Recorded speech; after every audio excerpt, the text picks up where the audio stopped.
কমপক্ষে 2 পুঁজি নিয়ে কবর পর্যন্ত যেতে হবে। আপনি যদি এমনটি করে ফেলেন, 70 বছর পর্যন্ত রাজনীতি করলেন, এতদিন পর্যন্ত আপনি ব্যক্তিগত জীবনে ইসলামী শরিয়াকে বিশ্বাস করেছেন, সামাজিক জীবনে বিশ্বাস করেছেন, ফ্যামিলি জীবনে বিশ্বাস করেছেন, এখন এসে যদি আগামী দিনে চেয়ারের দিকে তাকায় দেখতেছেন ওপারের দাদা বাবু ছাড়া তো আমাদের চেয়ার টেকসই হয় না, সুতরাং তাদেরকে খুশি করবার জন্য যদি বলেন রাষ্ট্রীয় জীবনে ইসলামী শরিয়াকে মানি না, তাহলে আপনার ঈমান আছে না কাটা তারের ওই পারে গেছে? আর একটু জোরে বলেন, আর একটু জোরে বলেন। যতক্ষণ পর্যন্ত তাজদীদে ঈমান না করবেন, ততক্ষণ পর্যন্ত এই কথা বলার পরে যদি আপনি মারা যান, আর আপনার জানাজায় যদি হারামাইন শরীফাইনের ইমামদেরকে দিয়া 144 বার জানাজা পড়ানো হয়, কিয়ামত পর্যন্ত সমস্ত মাদ্রাসাওয়ালা আপনার জন্য কন্টিনিউ কোটি কোটি খতম করে যদি আপনার নামে দেয়, একটা নেকি কবরে ঢোকার কোনো সম্ভাবনা নাই। শুধু কি তাই? আপনারা বলুন কি হচ্ছে এখন? ঈমান ভঙ্গের হিড়িক লেগে গেছে। শুধুই আগামী দিনে চেয়ারের লালসায় লিপ্সায় এতটাই অন্ধ হয়ে গেছে এখন। কয়েকদিন আগে এক বক্তার বক্তব্য শুনলাম, উনি বললেন কবরে ঢুকতেই 3টা প্রশ্ন করা হবে, মান রব্বুকা ওয়া মা দীনুকা ওয়া মান হাদার রাজুলুল্লাযী বুইসা ফীকুম। উনি বলেন এই 3টা প্রশ্নই রাজনৈতিক প্রশ্ন। একটু নাউজুবিল্লাহতে একটু আসতে বললেন, আর একটু জোরে বলেন। তার মানে আল্লাহর জগতে এর চাইতে বড় জাহেল মনে হয় আল্লাহ তাআলা বানায় নাই, বিশ্ব সেরা জাহেল। শোনা দিলেন জান্নাত আমি বিক্রি করব, কিন্তু যার কাছে বিক্রি করব না। জান্নাতের খরিদার হতে চাইলে তাকে মুমিন হতে হবে, কোন কাফের বেঈমানের কাছে জান্নাত বিক্রি করবেন না। আল্লাহ যত কিছুর বিনিময় হোক বিক্রি করবেন না। এতক্ষণ পর্যন্ত একটা কথা আপনাদের জেহেনে আল্লাহ তাআলার মেহেরবানিতে ঢুকছে। এখন আসেন এই কথাটাই আমি আরেকটা সিস্টেম উপস্থাপন করব, তাহলে আমার মূল টার্গেট হাসিল হবে। সেটি হলো, হুজুর তাহলে আমরা পরপারে জান্নাত পেতে চাই, তো আল্লাহ আমাদেরকে জান্নাত দিতে চান কোন পদ্ধতিতে? তাহলে আমি জিজ্ঞেস করতে চাই আপনারা পেতে চান কোন পদ্ধতিতে? আল্লাহ তাআলা পরপারে মানুষদেরকে জান্নাত দিবেন 2টা সিস্টেমে। কয়টা সিস্টেম? 2 সিস্টেমে পরপারে আল্লাহ মানুষদেরকে জান্নাত দিবেন, 2টা পদ্ধতিতে। এখন আপনি চয়েস করেন আপনি কোন পদ্ধতিতে নেবেন। একটা হলো প্রথম চান্সেই কোন রকমের দুঃখ বেদনা আযাব এগুলি টাচ করা ছাড়া, দুখুলে আউয়ালি, প্রথম চান্সেই মৃত্যুর পরে ডিরেক্ট আল্লাহ পাকের জান্নাতে ঢুকে যাওয়া। এই একটা পদ্ধতিতে আল্লাহ তাআলা জান্নাত দিবেন, এবং আল্লাহ পাকের জান্নাতে যারা ঢুকবে তাদেরকে আর জীবনেও কোনোদিন আল্লাহ জান্নাত থেকে বের করে দিবেন না। এটা তার নিজের উপরে আল্লাহ নিজে লাজিম করে নিয়েছেন। আর একটা পদ্ধতি হলো যে প্রথমে সে জাহান্নামে যাবে, দীর্ঘমেয়াদী স্বল্পমেয়াদী নানামেয়াদী সাজা ভোগের পরে অনেক পরে মানে বিভিন্ন মেয়াদে আল্লাহ তাআলা তাদেরকে জান্নাত দান করবে। আমি আপনাদেরকে জিজ্ঞেস করতে চাই, আমরা যারা আল্লাহর জান্নাতে যেতে চাই তারা কোন সিস্টেমে যেতে চাই? প্রথমটা না দ্বিতীয়টা? প্রথমটা। মানে প্রথম চান্সেই জান্নাত, কোনো দুঃখ বেদনা ক্লেশ ক্লান্তি আগুনের শাস্তি কিছুই নিতে চাই না, ডিরেক্ট আল্লাহ পাকের জান্নাতে যেতে চাই। তো ডিরেক্ট যদি কেউ আল্লাহর জান্নাতে যেতে চায়, আল্লাহ পাক তার জন্য রাস্তা রেখেছেন 2টা, অপশন আছে 2টা। একটা হলো লং কোর্স আর একটা হলো শর্ট কোর্স। এই 2 পথ দিয়েই ডিরেক্ট জান্নাতে যাওয়া যাবে। একটা শর্ট রাস্তা আর একটা লং রাস্তা। লং রাস্তা কি? সূরাতুল আসরে আল্লাহ তাআলা বয়ান করেছেন, ওয়াল আসরি ইন্নাল ইনসানা লাফি খুসর ইল্লাল্লাযীনা আমানু ওয়া আমিলুস সালিহাত ওয়া তাওয়াসাউ বিল হাক্কি ওয়া তাওয়াসাউ বিস সাবর। কর্মসূচি কয়টা? 4। টোটাল লাইফে একদম মৃত্যু পর্যন্ত এই 4 পুঁজি অর্জন করে, এই পুঁজি নিয়ে কবর পর্যন্ত যেতে পারলে ডিরেক্ট আল্লাহ পাকের জান্নাত। হুজুর এটা তো লং, শর্ট কি? শর্টের মধ্যে এই 4 কর্মসূচির মাত্র 2টা, মাত্র 2টাও যদি কোনো মানুষ তার টোটাল লাইফে 2টা পুঁজি অর্জন করতে পারে, আর এই পুঁজি নিয়ে কবর পর্যন্ত যদি ঢুকতে পারে, তাহলে ডিরেক্ট আল্লাহ পাকের জান্নাতে যাবে, কোনো রকমের আযাবকে টাচ করা ছাড়া। সেই 2টা কি? আজকের তেলাওয়াত করেছি ওই আয়াত, শর্ট কোর্স বলার জন্য। আল্লাহ তাআলা বলেন, ইন্নাল্লাযীনা আমানু ওয়া আমিলুস সালিহাত কানাত লাহুম জান্নাতুল ফিরদাউসি নুজুলা। নিঃসন্দেহে যেই সমস্ত মানুষগুলি তাদের টোটাল লাইফে মাত্র 2টা পুঁজি অর্জন করবে, একটা হলো ঈমান আর একটা হলো নেক আমল। এই 2 পুঁজি অর্জন করে, এই পুঁজি নিয়ে যদি কবর পর্যন্ত যেতে পারে, রব্বুল আলামিন বলেন, কানাত লাহুম জান্নাতুল ফিরদাউসি নুজুলা, আমি তাদেরকে প্রথম চান্সেই জান্নাতুল ফিরদাউসের মেহমান বানায় দেব। কোন জান্নাত যেন? জান্নাতুল ফিরদাউস। তার মানে এর চাইতে উচ্চ মানের আর কোনো জান্নাত নাই। এখন একটা প্রশ্ন আপনাদের মনের মধ্যে আসতে পারে, হুজুর আপনি না বললেন জান্নাতি হওয়ার 2টা কোর্স, একটা লং আর একটা শর্ট। তো শর্ট কোর্সে মাত্র 2টা কর্মসূচি, লং কোর্সে তার ডাবল 4 কর্মসূচি। শর্ট কোর্সের 2 কর্মসূচিতে জীবন কাটালে তাকেই যদি আল্লাহ পাক রব্বুল আলামিন জান্নাতুল ফিরদাউসে মেহমানদারি করেন, তাহলে লং কোর্সে যে 4 পুঁজি নিয়ে গেল, তারে কোন জান্নাত দিবেন? জান্নাতুল ফিরদাউসের উপরে তো আর কোনো জান্নাত নেই। হুজুর আপনি যদি বলেন তাকেও জান্নাতুল ফিরদাউস দেওয়া হবে, তাইলে তো তুলনামূলক এদের একটু ঠকা হবে। কারণ ওর ছিল 2 পুঁজি, এর আছে কয় পুঁজি? 4 পুঁজি। সেও জান্নাতুল ফিরদাউস 2 পুঁজি নিয়ে, এও জান্নাতুল ফিরদাউস ডাবল পুঁজি নিয়ে। এটা কেমন? না, আল্লাহ তাআলা কাউরে ঠকান না। দো সিতারা কুজা কুনি মাহরুম, দো সিতারা কুজা কুনি মাহরুম, তু কে বা দুশ্মনা নজরদারি। যে দুশ্মনকেও কখনো ঠকায় না, সে দোস্তকে ঠকাবার প্রশ্নই আসে না। জান্নাতুল ফিরদাউসের চাইতে উন্নত জান্নাত নাই, ঠিক আছে? 4 কর্মসূচি নিয়ে, 4 পুঁজি নিয়ে যারা কবরে যাবে, তাকেও জান্নাতুল ফিরদাউস। আবার এই আয়াতে বললেন 2 পুঁজি নিয়ে যারা কবরে যাবে, তাকেও জান্নাতুল ফিরদাউস। তো কেমন হইল? কেমন হয় নাই, ভালো হয়েছে। এই বিষয়টাকে বুঝবার জন্য আপনাদেরকে একটু এয়ারপোর্টে যেতে হবে। এখন যাওয়া দরকার নাই, আমি বললেই বুঝবেন আর কি।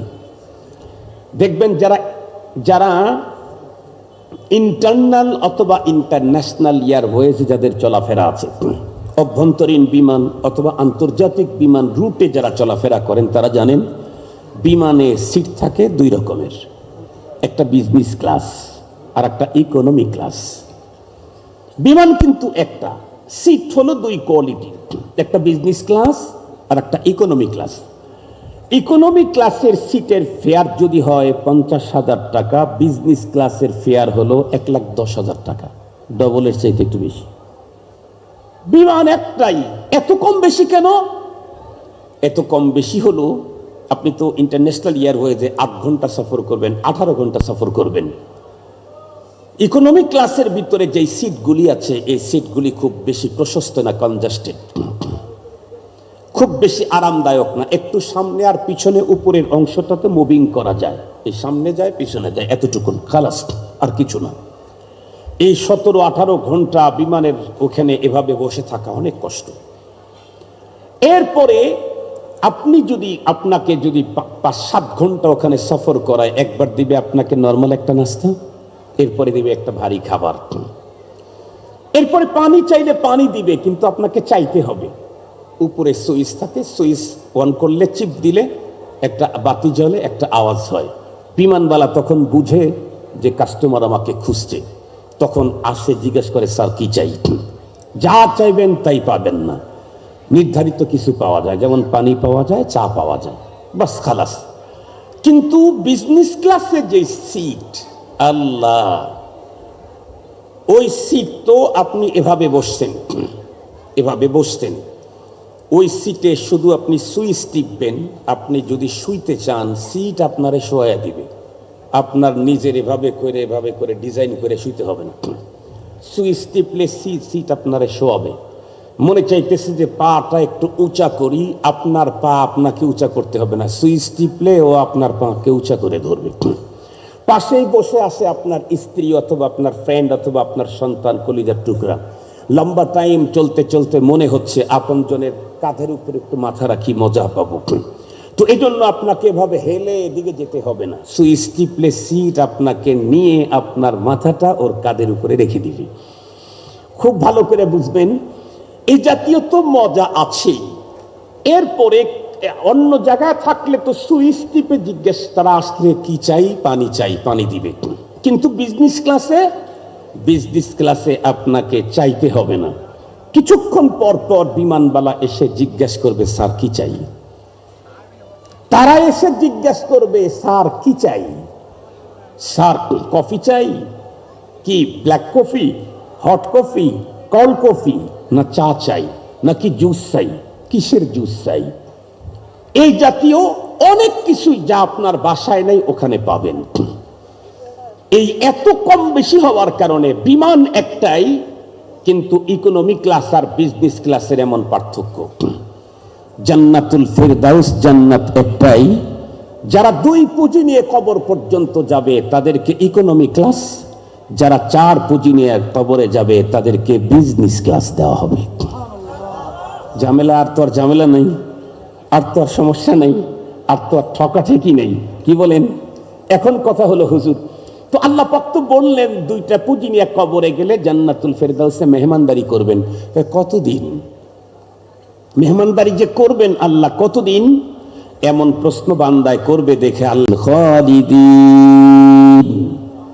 আমরা জিজ্ঞাসা করলাম কতদিন, আল্লাহর কোরআন উত্তর দিলেন খালিদিন। খালিদিন মানে 5 দিন, 5 সপ্তাহ, 5 বছর, 5000 বছর। কথা বলেন না কেন? চিরস্থায়ী। চিরস্থায়ী বুঝতে যদি আবার কারো প্রবলেম হয়, আল্লাহ পাক এটাকে ওয়াজাহাত করলেন আবাদা। এ পর্যন্ত আলোচনা দিয়ে একটা জিনিস আমাদের কমপ্লিট ক্লিয়ার। আমি পরপারে আল্লাহ পাকের জান্নাতে যেতে চাই প্রথম চান্সেই, কোনো সাজাবক ছাড়া। তাহলে মিনিমাম আমার কয়টা পুঁজি লাগবে? একটু কথা বলতে হবে যে কয়টা পুঁজি লাগবে? একটা হলো ঈমান, আর একটা হলো নেক আমল। এখন কেউ যদি বলে হুজুর 4 পুঁজি থাকলে জান্নাতুল ফেরদাউসের বিজনেস ক্লাস, সেখানে মাত্র অর্ধেক থাকলেই জান্নাতুল ফেরদাউস পাওয়া যায় ইকোনমি ক্লাস। তো এখন যদি 2টাও আমার কাছে নাই, একটা যদি থাকে তাইলে কি হবে? 2টা নাই, 4টার কাছে 2টা হয়েছিল, সে তো পেয়েছে ইকোনমি ক্লাস। তাহলে একটা যদি থাকে তাহলে সে কোন ক্লাসের জান্নাত পাবে? এমন প্রশ্ন করলে তাকে উত্তর দিতে হবে আপনার কাছে যে 2টার একটা আছে, কোনটা আছে কোনটা নাই এটা আগে বলতে হবে। যদি বলেন আমার কাছে নেক আমল আছে, যেমন আমি এমন কিছু ভালো কাজ করেছি পৃথিবীর ইতিহাসে কেউ করে নাই, যেমন অতীতের স্বৈরাচার সরকারের যারা প্রশংসা করত এবং খোদ সরকার বলতো পৃথিবীর ইতিহাসে একসঙ্গে 500টা মডেল মসজিদ পৃথিবীর ইতিহাসে কেউ করে নাই, উনি করেছিলেন। তো মডেল মসজিদ বানানো তো ভালো কাজ, এবং এটা এমন ভালো কাজ পৃথিবীর কেউ করে নাই, উনি করছেন। আপনি যদি এরকম ভালো কাজ করে থাকেন, আপনি বৃদ্ধাশ্রম করেছেন, এতিমখানা করেছেন, দাতব্য চিকিৎসালয় চালু করেছেন, আপনি জনহিতকর কাজ করেছেন, সিরিয়াসলি কাজ করেছেন, সব আপনার আছে, কিন্তু শুধু ঈমানটা নাই, তাহলে বলুন তো দেখি আপনার জন্য কোন কোয়ালিটির জান্নাত? কথা বলেন না কেন? আগেই তো জানায় রাখছি, জান্নাতের কাস্টমার হওয়ার জন্য শর্ত হলো কি লাগবে? আবার বলেন কি লাগবে? ঈমান। জান্নাতের কাস্টমার হতে চাইলেই ঈমান লাগবে। যার ঈমান নাই সে জান্নাতের কাস্টমার হওয়ার যোগ্যতাই নাই।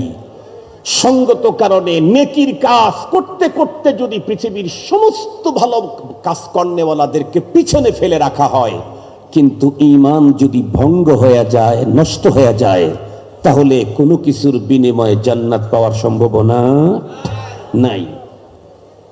বিষয়টাকে স্পষ্ট করবার জন্য ইসলামের ইতিহাস থেকে অতীতের দুইটা কথা আপনাদের খেদমতে বললে তাহলে ভিতরের যত প্রশ্ন আছে, অবুঝের যে সিস্টেমগুলি আছে এগুলো সব চলে যাবে।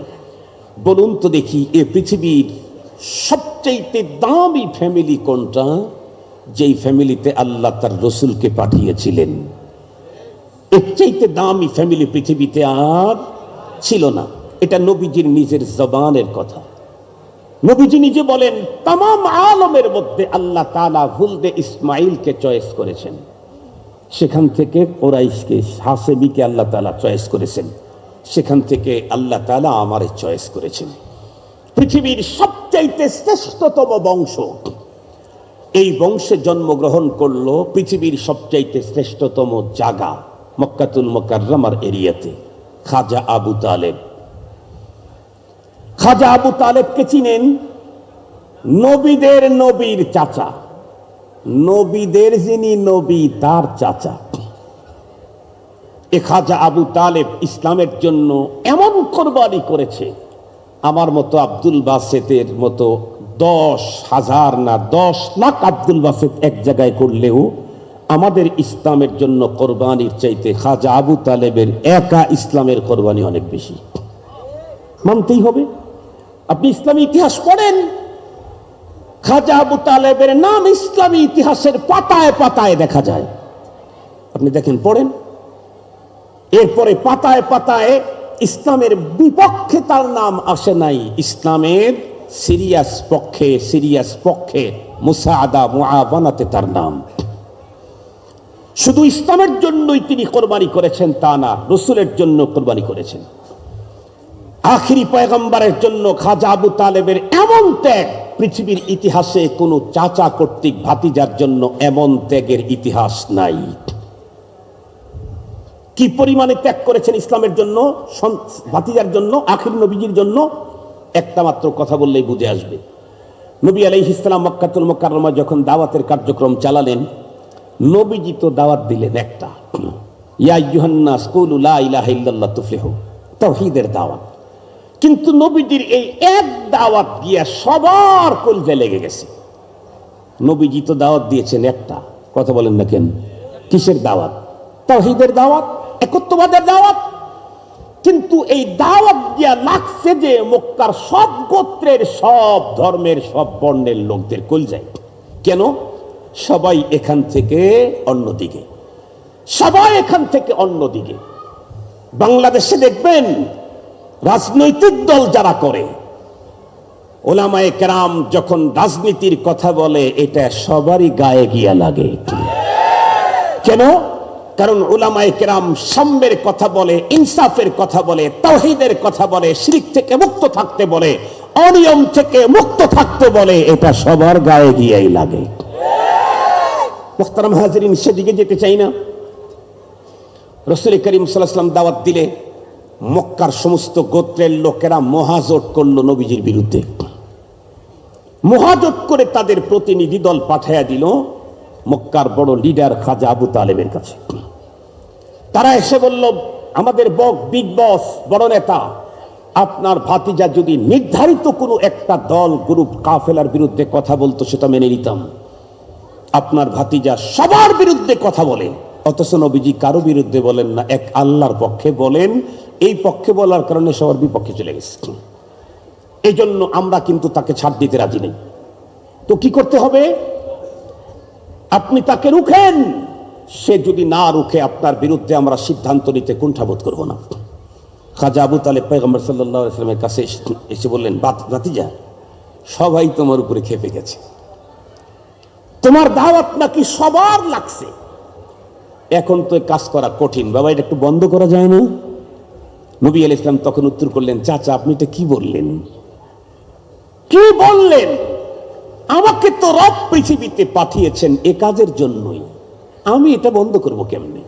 আল্লাহ কোরআনে আল্লাহ তাআলা নিজেই বলেন, হুয়াল্লাযী আরসালা রাসূলাহু বিল হুদা ওয়া দীনিল হাক্কি লিইয়ুযহিরাহু আলাদ দীনি কুল্লিহি ওয়ালাউ কারিহাল মুশরিকুন।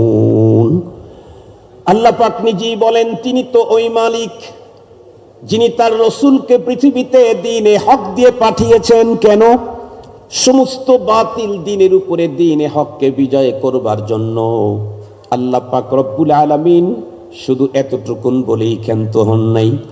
আল্লাহ পাক তার পয়গম্বরকে ডেকে বললেন, কুল হাদিহি সাবিলি আদউ ইলাল্লাহি আলা বাসীরাতিন আনা ওয়া মানিত্তাবানি। ওগো হাবিব আমার, আপনি ওপেন বলেন হাদিহি সাবিলি, এটাই আমার কাজ, এটাই আমার পথ, এটাই আমার মিশন। আদউ ইলাল্লাহ, আমি পৃথিবীর মানুষকে এক আল্লাহর দিকে আহ্বান করব।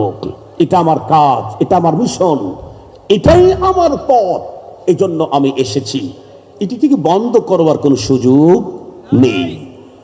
পয়গম্বর সাল্লাল্লাহু আলাইহি ওয়াসাল্লামের চাচা খাজা আবু তালেব তখন মুস্কি হাসি দিয়ে বললেন, ভাতিজা, তাহলে তুমি তোমার মিশন তোমার ইচ্ছে মতো কাজ করতে থাকো। যতক্ষণ পর্যন্ত আমার দেহের ভিতরে জান আছে ততক্ষণ পর্যন্ত তোমাকে আমার আর তোমার মিশনকে সর্বদিক থেকে সহযোগিতা করেই যাব, সর্বদিক থেকে সহযোগিতা করেই যাব। খাজা আবু তালেবের বক্তব্য। আর আমাদের দেশের মুসল্লিদের বক্তব্য খতিব সাহেবের জন্য কি? হুজুর, সরকার তো একটু অন্য রকমের, এই কথাবার্তা আর বলেন না। কথা বলেন না কেন? এই জাতীয় অস্তাদানি করেন না হুজুর, নাইলে ঝামেলা হইলে কিন্তু আমরা তখন আবার ইয়া করতে পারবো না। এ হলো আজকের যুগের ইমানদারের চরিত্র, আর ওই যুগের আবু তালেবের চরিত্র। তুমি তোমার মিশন চালিয়ে যাও। যতক্ষণ পর্যন্ত আমার দেহের ভিতরে জান আছে ততক্ষণ পর্যন্ত তোমাকে আর তোমার মিশনকে আমি আমার জীবন দিয়ে সহযোগিতা করেই যাব। মুসলমান ভাইরারে আমার খুব ভালো করে বুঝবেন, বিশ্বনবী সাল্লাল্লাহু আলাইহি ওয়াসাল্লাম দাওয়াতের কার্যক্রম কোনোভাবেই, বন্ধুরা আমার, বন্ধ তো দূরের কথা, কমালেন না।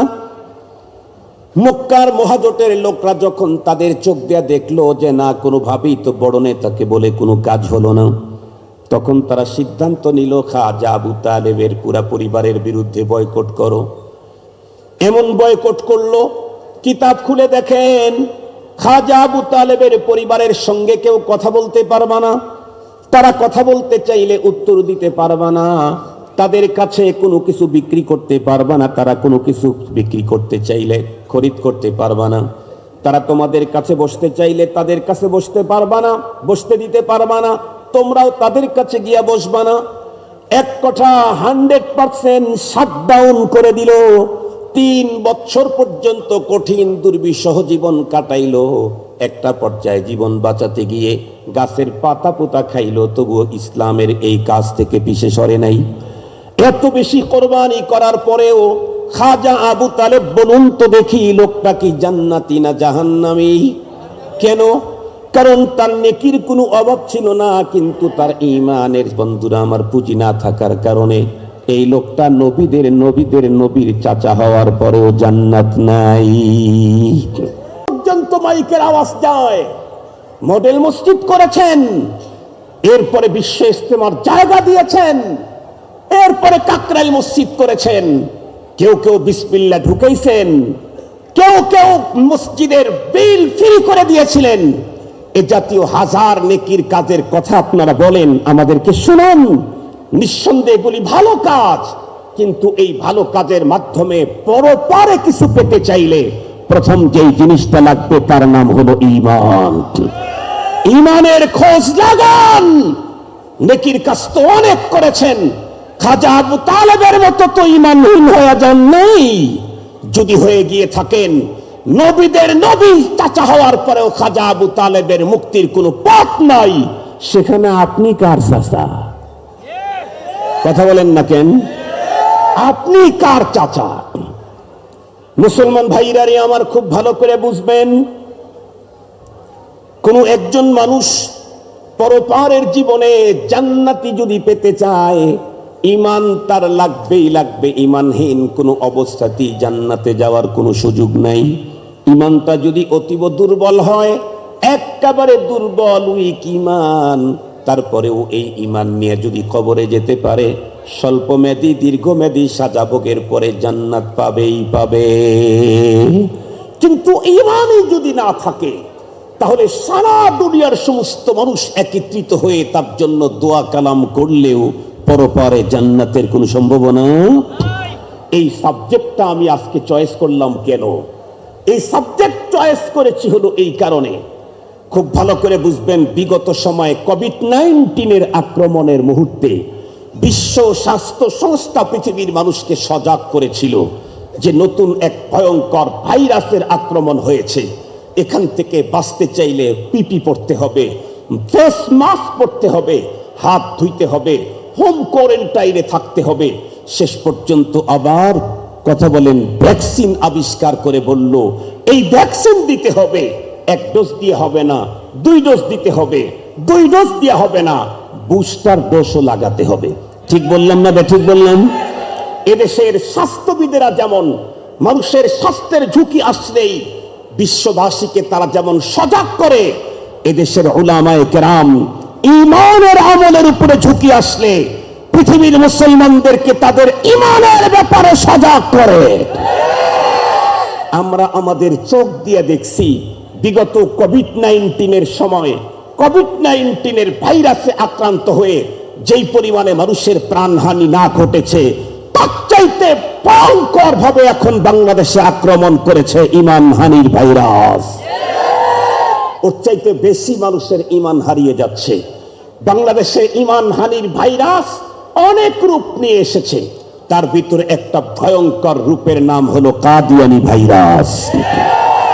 কাদিয়ানি এক ভয়ঙ্কর রূপের নাম।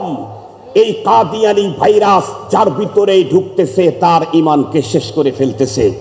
আপনারা শুনলে অবাক হবেন, কাদিয়ানি নতুন নতুন পদ্ধতিতে এদেশের মুসলমানদের ঈমানকে শেষ করে দিচ্ছে।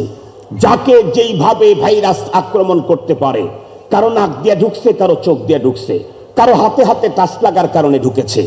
কাদিয়ানি ভাইরাস তার চাইতেও ভয়ঙ্কর। শুনলে অবাক হবেন, এদেশের যেই সমস্ত মানুষগুলি ধর্মকর্ম সম্পর্কে কোনো জ্ঞান রাখে না, জগতের বিদ্যা অনেক আছে, চেয়ারও অনেক বড় আছে। বাংলাদেশে পর্যন্ত যতবার উলামায়ে কেরাম কাদিয়ানীদেরকে রাষ্ট্রীয়ভাবে অমুসলিম ঘোষণা করার দাবি নিয়ে এগিয়েছে, ততবার বড় চেয়ারে বসে থাকা বড় কাফের গুলাই ভেটো দিয়েছে। মুহতারাম হাজিরিন, আমাদের দেশের বড় বড় শিক্ষিত অনেকেই এই ভাইরাসে আক্রান্ত হয়ে ঈমান নাই, কাফের হয়ে গেছে। কেন? আমাদের দেশের অধিকাংশ ইংরেজি শিক্ষিতগুলি নকলকে অত বেশি প্রমোট করে না, আকলকে যত বেশি প্রমোট করে। ভালো করে মনে রাখবেন কথাগুলি, নকলকে অত বেশি প্রমোট করে না, আকলকে যত বেশি প্রমোট করে। দেখবেন আমাদের দেশে অনেক সময় টক শো হয়, কথা বলেন না কেন? টক শো হয় না? হয় না? টক শোতে যারা বসে, এখানে যদি কোনো ইসলামী কোনো বিষয় আসে, টক শোতে বসে বসে বুদ্ধিজীবীরা প্রশ্ন করে, শরীয়তের এই বিধানটা এরকম হলে তো এই এই এই এই অসুবিধা হবে, এটা তো বুঝে আসে না। আরে তুমি বুঝে আসে আর না আসা বলার কে? তুমি তো খুলিকতা মিন নুতফা, তোমাকে তো নাপাক পানি দিয়ে তৈরি করা হয়েছে। তোমাকে তৈরি করেছেন রব। রব যে আইন দিবে সেটা তোমাকে মানতে হবে। কেন বলার অধিকার তোমার বাবারও নাই?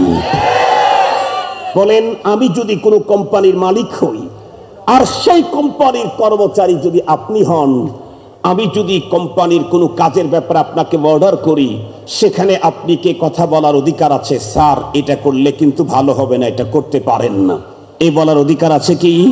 অথচ আপনিও মানুষ, আমিও মানুষ।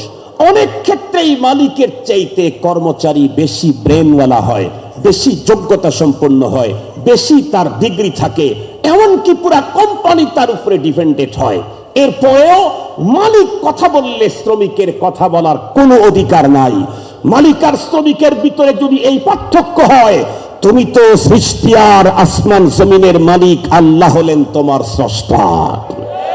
সুতরাং উনি যেটা বলেছেন সেইখানে কেন কি এই প্রশ্ন করবার অধিকার?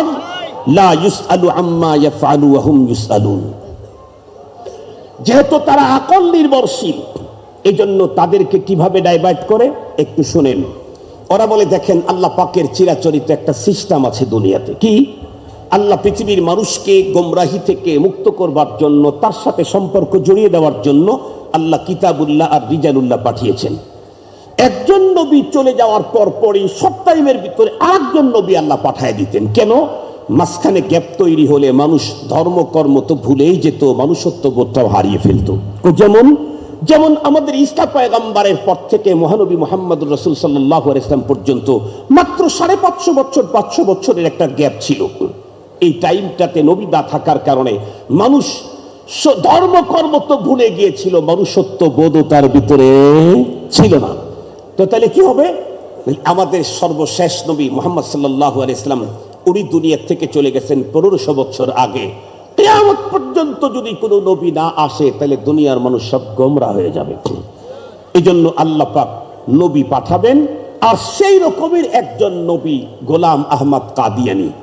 এই হলো একটা পদ্ধতিতে যারা আকল নির্ভরশীল হয় তাদেরকে এই পদ্ধতিতে এই ভাইরাস ঢুকায় দেয়। তারা চিন্তা করে, তো একটা যুক্তিযুক্ত কথা। যারা একটু বুঝমান তারা বলে, এই মিয়া কি বললা তুমি? স্পষ্ট কোরআনে আছে, মা কানা মুহাম্মাদুন আবা হাদিম মির রিজালিকুম ওয়ালাকিন রাসূলুল্লাহি ওয়া খাতামান নাবিয়্যিন। নবীজি মুহাম্মদ সাল্লাল্লাহু আলাইহি ওয়াসাল্লাম সর্বশেষ নবী। তুমি এটা কি বললাম? তাদেরকে তখন বলে, শুনো, বিষয়টা আসলে এরকম না। কি বিষয়? কি বিষয়? হলো মুহাম্মদ সাল্লাল্লাহু আলাইহি ওয়াসাল্লামকে আমরা নবী মানি, সর্বশ্রেষ্ঠ নবী মানি, সর্বশেষ নবীও মানি। তবে মনে রেখো, লম্বা টাইম পর্যন্ত নবী আর পৃথিবীতে আসবেন না। নবীর এই কাজগুলি দুনিয়াতে চালাবার জন্য আল্লাহ কিছু সহযোগী সহকারী নবী পাঠাবেন। কথা বলেন না কেন? একটু নাউজুবিল্লাহ বলেন।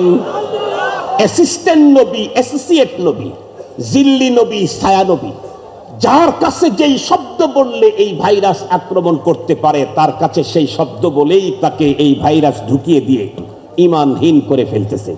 মুহতারাম হাজিরিন, খুব ভালো করে বুঝবার জন্য বলছি, একটা কথা মনে রাখবেন, আমার নবী দুনিয়া থেকে আসার, আমার নবী আগমনের পর এই পৃথিবীতে কোন নামের, কোন রঙের, কোন ঢঙ্গের, কোন লেভেলের নতুন নবী আগমনের কোন সুযোগ, আবার বলেন, কোন রঙের, কোন ঢঙ্গের, কোন রকমের নতুন নবী আগমনের সুযোগ নাই। মুহতারাম হাজিরিন, কিন্তু এই নানা রকমের সূক্ষ্ম সূক্ষ্ম ষড়যন্ত্রের জাল দিয়ে এদেশের হাজার মুসলমানদের ঈমান হানি করে ফেলতেছে। এই কারণেই আমি বলতে আজকে এই সাবজেক্ট নিয়েছি। আপনি অনেক ভালো কাজ করেন, আবার নাম দিয়েছে আহমদিয়া মুসলিম জামাত, অনেক ভালো কাজ করেন, অনেক নেকির কাজ করেন, কিন্তু ঈমান যদি ভঙ্গ হয়ে যায় তাহলে কিন্তু পরপারে মুক্তির কোনো পথ, কমপক্ষে 2 পুঁজি নিয়ে কবর পর্যন্ত যেতে হবে। আপনি যদি এমনটি করে ফেলেন, 70 বছর পর্যন্ত রাজনীতি করলেন, এতদিন পর্যন্ত আপনি ব্যক্তিগত জীবনে ইসলামী শরিয়াকে বিশ্বাস করেছেন, সামাজিক জীবনে বিশ্বাস করেছেন, ফ্যামিলি জীবনে বিশ্বাস করেছেন, এখন এসে যদি আগামী দিনে চেয়ারের দিকে তাকায় দেখতেছেন ওপারের দাদা বাবু ছাড়া তো আমাদের চেয়ার টেকসই হয় না, সুতরাং তাদেরকে খুশি করবার জন্য যদি বলেন রাষ্ট্রীয় জীবনে ইসলামী শরিয়াকে মানি না, তাহলে আপনার ঈমান আছে না কাটা তারের ওই পারে গেছে? আর একটু জোরে বলেন, আর একটু জোরে বলেন। যতক্ষণ পর্যন্ত তাজদীদে ঈমান না করবেন, অতক্ষণ পর্যন্ত এই কথা বলার পরে যদি আপনি মারা যান, আর আপনার জানাজায় যদি হারামাইন শরীফাইনের ইমামদেরকে দিয়া 144 বার জানাজা পড়ানো হয়, কিয়ামত পর্যন্ত সমস্ত মাদ্রাসাওয়ালা আপনার জন্য কন্টিনিউ কোটি কোটি খতম করে যদি আপনার নামে দেয়, একটা নেকি কবরে ঢোকার কোনো সম্ভাবনা নাই। শুধু কি তাই? আপনারা বলুন কি হচ্ছে এখন? ঈমান ভঙ্গের হিড়িক লেগে গেছে। শুধুই আগামী দিনে চেয়ারের লালসায় লিপসায় এতটাই অন্ধ হয়ে গেছে এখন। কয়েকদিন আগে এক বক্তার বক্তব্য শুনলাম, উনি বললেন কবরে ঢুকতেই 3টা প্রশ্ন করা হবে, মান রব্বুকা ওয়া মা দীনুকা ওয়া মান হাদার রাজুলুল্লাযী বুইসা ফীকুম। উনি বলেন এই 3টা প্রশ্নই রাজনৈতিক প্রশ্ন। একটু নাউজুবিল্লাহতে একটু আসতে বললেন, আর একটু জোরে বলেন। তার মানে আল্লাহর জগতে এর চাইতে বড় জাহেল মনে হয় আল্লাহ তাআলা বানায় নাই, বিশ্বসেরা জাহেল। কমা দিন কমান হাদার রাজুলুল্লাযী বুইসা ফীকুম, তিনটাই নাকি রাজনৈতিক প্রশ্ন। আরেকজন তো বলেই ফেললো ঈসা, মুসা, ইব্রাহিম, কৃষ্ণ, তৃষ্ণ, বিষ্ণু যা আছে সব একই। আর একটু জোরে বললেন না যে? আর একটু জোরে বলেন। রোজা আর পূজা একই, কথা বলেন না কেন? আরে জোরে বলেন। এই জাতীয় শব্দ যারা ব্যবহার করবে, ও যদি তাহাজ্জুদ গুজার বুজুর্গ হয়ে থাকে, এই জাতীয় কথা বলার পরে ঈমান, আর একটু জোরে বলেন। আমি যদি প্রতিমার ওখানে গিয়ে প্রতিমাকে প্রণাম দেই তাহলে তো ঈমান থাকে, আর একটু জোরে বলেন। আমি যদি শিরকি কাজকে প্রমোট করি, শারদীয় দুর্গা পূজার এই উৎসবকে যদি শুভেচ্ছা দেই, তাদের এটা প্রশংসা করি, তাহলেও আমার ঈমান, আর একটু জোরে বলেন। মুসলমান ভাইরা রে আমার, ভালো করে বুঝবেন, সত্যি কি পরপারে জান্নাতের আশা অন্তরের ভিতরে লালন করেন, তাহলে আল্লাহ পাকের কোরআন থেকেই বলতেছি, আল্লাহ পাক রব্বুল আলামিন পরপারে জান্নাত দিবেন মানুষকে দুইটা পদ্ধতিতে। একটা গ্রুপকে আল্লাহ পাক প্রথম চান্সেই জান্নাত দিয়ে দিবেন কোন রকমের সাজা ভোগান্তি ছাড়া। এই পদ্ধতিতে আল্লাহর জান্নাতের মালিকানা নিতে চাইলে পথ হলো দুইটা। একটা পথের ভিতরে 4 কর্মসূচিতে জীবন কাটাতে হবে। ওয়াল আসরি ইন্নাল ইনসানা লাফি খুসর ইল্লাল্লাযীনা আমানু ওয়া আমিলুস সালিহাত ওয়া তাওয়াসাউ বিল হাক্কি ওয়া তাওয়াসাউ বিস সবর। কম পক্ষে 2টা পুঁজি যদি কোনো একজন মানুষ তার জীবনে অর্জন করতে পারে, 2 পুঁজি নিয়ে যদি কবর পর্যন্ত যেতে পারে, তাকেও আল্লাহ পাক নিরঙ্কুশ জান্নাত দিবেন। ইন্নাল্লাযীনা আমানু ওয়া আমিলুস সালিহাত কানাত লাহুম জান্নাতুল ফিরদাউসি নুজুলা। আরেকজন মানুষ, তার ভিতরে 2টা নাই, শুধু একটা আছে। নেক আমল জীবনে একটাও করতে পারে নাই, কিন্তু ঈমান নামক মহা সম্পদটা তার কাছে এখনো পর্যন্ত আছে। ঈমান যে আছে সেটাও 100% সুন্দর না, একেবারে দুর্বল। তবে ঈমান ভঙ্গ হয়ে যায় নাই, ঈমান দুর্বল হয়ে গেছে। ঈমান ভঙ্গ হয়ে যায় নাই, ঈমান দুর্বল হয়ে গেছে। এতটাই দুর্বল, কোন রকম করে বন্ধুরা আমার, মিসকাল হাব্বাতিন মিন খারদাল মিনাল ঈমান, শস্যের দানার মতো ঈমান আছে। এটা নিয়েও যদি কবরের ভিতরে যেতে পারে, তাহলে তার আপনজন যদি দুনিয়াতে কেউ এমন থাকে, নবীজি বলেন, ইদা মাতাল ইনসানু ইনকাতা আনহু আমালুহু ইল্লা মিন সালাস, ইল্লা মিন সাদাকাতিন জারিয়া আও ইলমিন ইনতাফাউ বিহি আও ওয়ালাদিন সালিহিন ইয়াদউ লাহু। ঈমান নিয়ে গেছে, ঈমান ভঙ্গ হয় নাই, তবে দুনিয়ার থেকে তেমন পরপারের কোনো পুঁজি নিয়ে যেতে পারে নাই। অনেক গুনাহ তার আমল নামায় রয়ে গেছে। বন্ধুরা আমার, নেকি একদম অল্প নিয়ে গেছে, কিন্তু দুনিয়া থেকে 3 পদ্ধতির কোনো একটা পদ্ধতি চালু করে গেছে। আর 1 নাম্বার হলো বন্ধুরা আমার সাদকায়ে জারিয়া করে গেছে, অথবা ইলম দুনিয়াতে বন্ধুরা আমার রেখে গেছে তার ইলম, অথবা নেক সন্তান রেখে গেছে। দুনিয়া থেকে চলে যাওয়ার পর যে কোনো পদ্ধতিতে কিয়ামত পর্যন্ত যদি তার আমল নামায় নেকি ঢুকতে থাকে, দুর্বল ঈমান নিয়ে গিয়েছিল, পুঁজি একদম কম ছিল, কিন্তু আর তার কোনো প্রবলেম নাই, সমস্যা নাই। কেন? তার প্রতিদিন কন্টিনিউ আমল নামায় যেই নেকিগুলি ঢুকছে, এখন তার বন্ধুরা আমার নেকির পাহাড় জমে যাবে। কিন্তু মনে রাখবেন, ঈমানটা যদি ভঙ্গ হইয়া যায়, হারামাইন শরীফাইনের ইমামদেরকে দিয়া যদি 1000 বার তার জানাজা পড়ানো হয়, আর তামাম দুনিয়ার মানুষ কিয়ামত পর্যন্ত তার নামে কুলখানি করে, কসম আল্লাহর, একটা নেকি তার আমল নামায় ঢোকার কোনো সম্ভাবনা নাই। আপনার ঈমান দুর্বল হলে বাঁচতে পারেন, ঈমান ভেঙে গেলে খাজা আবু তালেব বাঁচে নাই। আপনি কার চাচা? খাজা আবু তালেবের রক্ষা নাই। মুসলিম মিল্লাতের পিতা ইব্রাহিম আলাইহিস সালামের বাবার রক্ষা নাই। আপনি কার বাবা? ঈমানহীন হয়ে কবরে যাচ্ছেন, আপনি কার বাবা? মুহতারাম হাজরিন, এই জন্য এই কথাটা আমি গুরুত্বের সাথে আপনাদের খেদমতে পেশ করছি। এই 5 বছরের নেতৃত্ব চান না পরপারের চিরস্থায়ী জান্নাত চান? যদি পরপারের চিরস্থায়ী জান্নাত চান তাহলে ওই শব্দ বলতেই যায়েন না যেই শব্দ বললে আমার ঈমান ভেঙ্গে যাবে। এতে যদি 5 বছরের চেয়ার আসতো না আসলো, পরে আসুক, না হয় জীবনেই না আসুক, তবুও তো আমি পরপারের জান্নাতের চেয়ার এটাকে আমি ছাড়তে পারি না। মুহতারাম হাজিরিন, আমাদের ঈমানের এই জাতীয় জাম ভবিষ্যৎ প্রজন্মকে যেন আক্রমণ করে তাদেরকে চিরস্থায়ী জাহান্নামী না বানায়, এজন্য উলামায়ে কেরাম, বাংলাদেশের উলামায়ে কেরাম, সমস্ত বলতে গেলে সব ঘরানার উলামায়ে কেরাম আগামী 15ই নভেম্বর ঢাকার ঐতিহাসিক সোহরাওয়ার্দী উদ্যানে এক মহা সমাবেশের ডাক দিয়েছেন। এই ডাক বাংলাদেশ খেলাফত মজলিসের না, এ ডাক খেলাফত মজলিসের না, এ ডাক ইসলামী আন্দোলনের না, এ ডাক ইসলামী খেলাফতের না, এ ডাক ইসলামী মোর্চার না, এ ডাক ইসলামী ঐক্যজোটের না, এ ডাক হলো মুহাম্মদুর রাসূলুল্লাহ সাল্লাল্লাহু আলাইহি ওয়াসাল্লামের মানসাবে খতমে নবুয়তকে হেফাজতের ডাক। সঙ্গত কারণে যে বলবে মুহাম্মদ সাল্লাল্লাহু আলাইহি ওয়াসাল্লাম আমার নবী, তাকেই আগামী 15 তারিখের সমাবেশে যেতে হবে। এটা বাংলাদেশ খেলাফত মজলিসের ডাক না, মুহাম্মদুর রাসূলুল্লাহর মানসাবে খতমে নবুয়তের হেফাজতের ডাক। আপনি কোন দল করেন? নো, আপনি কার উম্মত? নবীজির উম্মত। আপনাকে যেতে হবে, আপনাকে যেতে হবে। পয়গম্বর সাল্লাল্লাহু আলাইহি ওয়াসাল্লামকে আল্লাহ প্রদত্ত খতমে নবুয়তের চাল না যারা তাড়াতাড়ি করে, তাদেরকে এদেশে উচিত শিক্ষা দিতে হবে। আমাদের স্পষ্ট বার্তা উলামায়ে কেরাম আমাকে বলেছে, এখনো বলছি, এদেশে হিন্দু আছে, বৌদ্ধ আছে, চারাল আছে, মগ আছে, নিজ নিজ পরিচয় নিয়ে আছে। মুহতারাম হাজিরিন, কাদিয়ানি যদি এদেশে থাকতে চায়, কাফের পরিচয় নিয়ে থাকতে হবে, মুসলিম পরিচয় নিয়ে নয়, মুসলিম পরিচয় নিয়ে নয়।